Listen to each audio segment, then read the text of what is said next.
Yeah, okay. I'm going to tell you what happened as I grew up, as I came into this life, and then I tried to live life, and then I found out that the way I was going to live life was not going to work out. So I had to surrender. Um, since as a young child, I was driven by fear, constantly fear, and driven by not succeeding. Um, in school, I was so fearful that I did not lived up to the teachers' wishes and to my friends around and my schoolmates. Because of that, I was not good at school. My favorite part was always Saturday and Sunday, holidays and gym.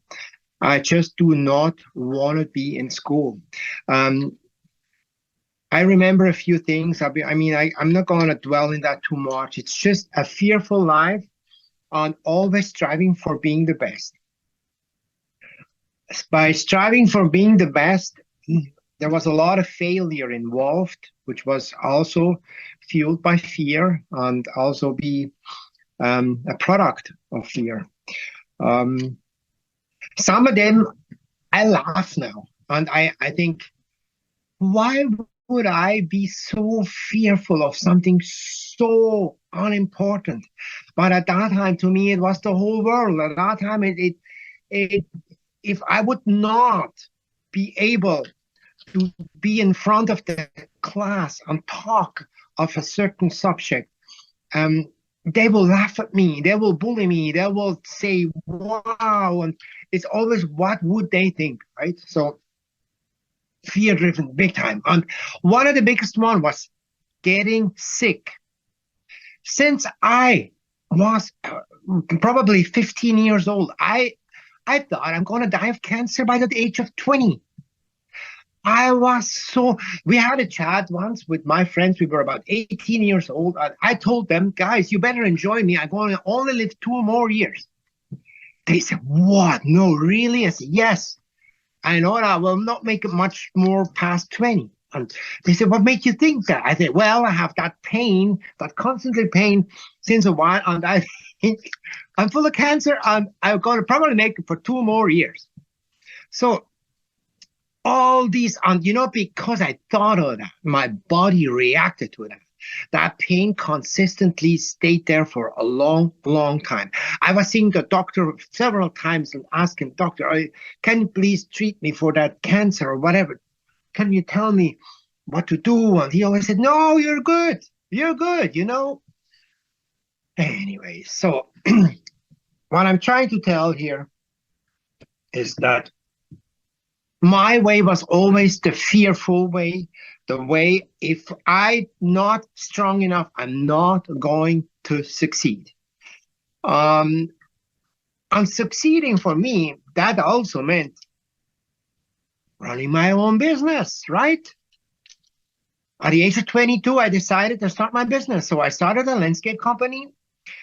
And that too was I was quite successful, but driven by fear. And my dad told me at the day I opened my business, he came up to me and said, listen, I do not want to see our name in the bankruptcy paper in our town.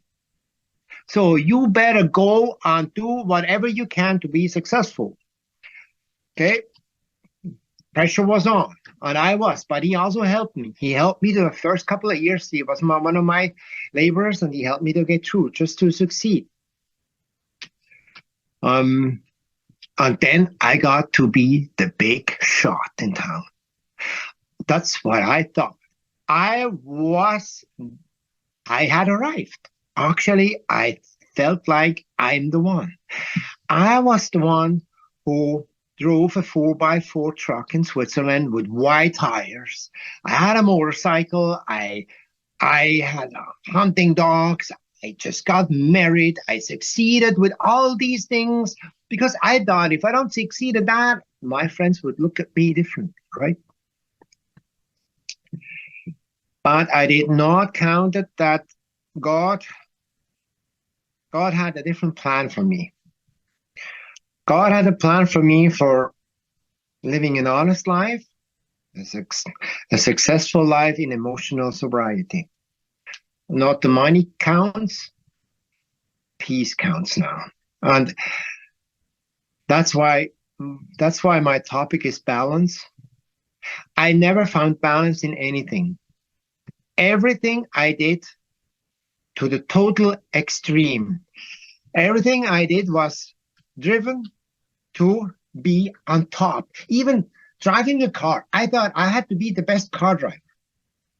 Who wants to be the best car driver? That's everything like that. So at the age of 27, got married, and a month later, my world changed completely.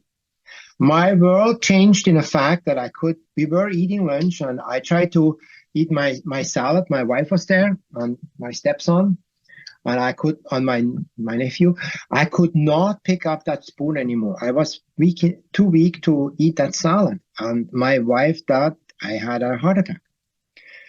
It turned out to be a panic attack. A panic attack the day before we drank, my buddy and myself, who sadly passed away 3 years ago, probably also due to not a very healthy lifestyle. We drank a bottle of whiskey together. I felt like I was irritated and nervous that morning, but I never thought it could lead me to that panic attack, which at that time I thought it's the end. So it wasn't cancer who killed me. Now it's my nervousness, my anxiety, my fear that got me now. I was too chicken to go and see a doctor. I was under the impression if I go and see a doctor or if I see any help, they're going to lock me up and they will never let me out because it's over. If I just would knew that would have been the start to realize that there's something else to life than being the big shot, a total unbalanced success driven by fear, an individual who's trying to succeed and to live a life that is unreal, unglamorous, and on all the outside world, but not the inside. I made it somehow. At that time, alcohol got me numbed enough that I could go through life. I had to drink before a party. I had to drink after a party. I had to drink before every event to be standing in a crowd of people. I could not bear with people around me. I could not sit in the back of a car. I could not take an airplane. I was so afraid of everything. But I made it to Canada. And I thought that geographical change to Canada out in the forest will get me away from all these people in my life. And they get me sane. I can escape, right? I escaped for a little while. It didn't work too long. I had to numb again with alcohol until my wife said, that's it. I'm leaving. I cannot stand the way you live. I cannot stand the way you are. And she walked away. I even blamed her when she walked away. And with our daughter at that time, she was 7 or 8 years old. I yelled out of the window and said, and you didn't even make me stop drinking. And I even blamed her for being one of my drinking reasons. I thought actually I had to drink to stand her. She was the one. Every reason I could find, just not me. Age of 49. Hit bottom, couldn't make it anymore. Just not worth living anymore. I was afraid to die. I was afraid to live. I was afraid of everything. Again, at 49. Drinking to blackout, watching very unhealthy things on the screen. Just a life not worth living. Found the rooms of AA. And that's another sign right there. I want to talk about a year after my sobriety, because all I did was sober up. I just, I just took the alcohol out of my life, but that huge void started to get bigger and bigger. It was a vacuum of not fullness. It was something extremely empty in me. Went to see my sponsor, which I only do about once or twice a year. And he said, do you have a God in your life? Do you have spirituality? Do you believe in God? And I said, yeah, I believe in God. He said, you have a Bible? I said, no. He said, go buy a Bible. I went to chapters that day and started reading in the Bible. It started to fill in emptiness, but from that point on, I counted my success on money, being successful with having lots of friends, being successful and being a good hunter, let's say, bank account growing. But as that did, again, balance completely out of balance, got me to another emptiness. And after 10 years of sobriety, I realized that I was emptier than ever. The more successful I was in business, the less successful I was on my happiness, my peace, my serenity. And I had another panic attack in April a year ago. And again, I thought it was over. I felt so out of place until I found Johnny. Johnny was speaking on a meeting at the Cots in Ottawa. And he was talking about, he said, do the 12-step work with newcomers, be a help of others, because you may run out of time.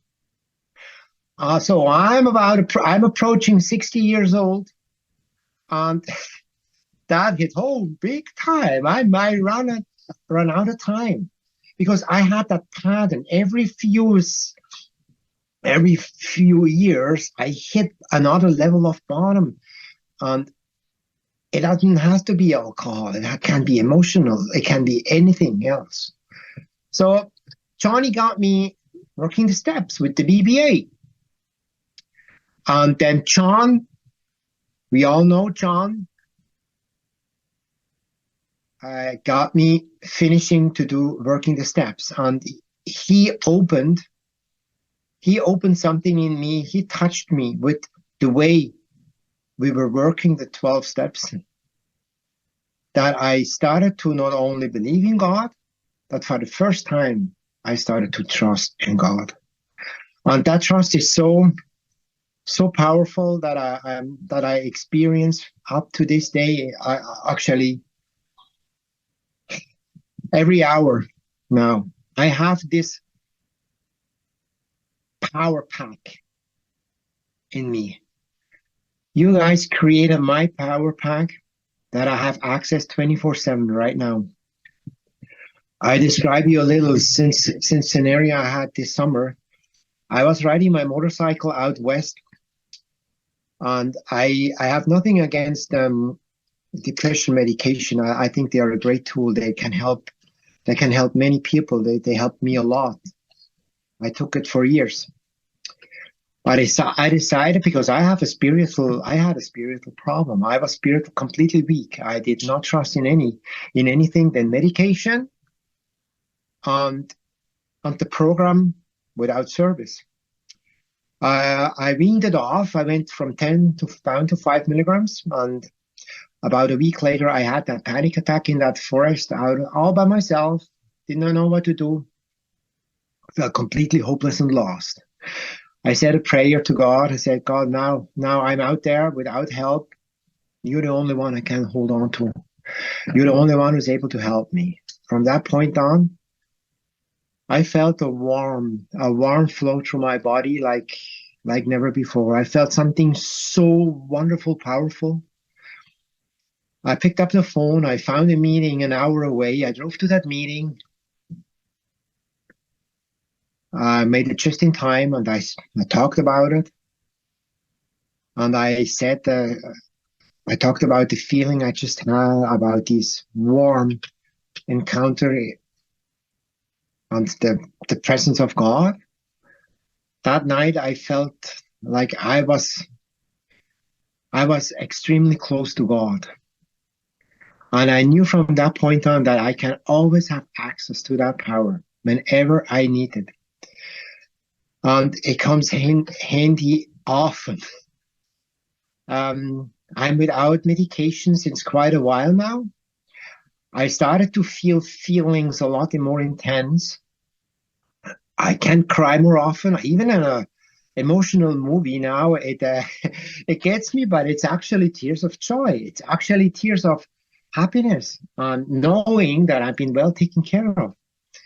It's such a powerful feeling that I can say that I'm living a life now that I can improve my spirituality day by day, but I have a great basic information, and I have God in my life so powerful that gets me there. And my daughter is living now with me. Since about a year we live together. We have the best relationship I ever had. She's 28 years old. She started trusting in me again. She's starting to see the result of living a spiritual path. A big thing was helping others. I was egoistic driven. I thought me and myself has to get well, and then I might be able to help others. But I found out by helping others as soon as I could is a huge learning curve for myself. I'm living a life of balance as far out as I can. I still have these moments where I'm doubting. That's when I get to my knees. That's when I ask God again for surrender. That's when I ask Him to help me to get through that. And Thy will be done is a big part. I'm saying that many times a day. I'm not starting the day without a prayer. I'm not ending the day with thankful prayer and gratitude. It's a game changer. It's a huge game changer for me. So balance for me this day means going to meetings, but not only. Balance means helping others, having a spiritual balance, and also fitness, workout. It's not only mental.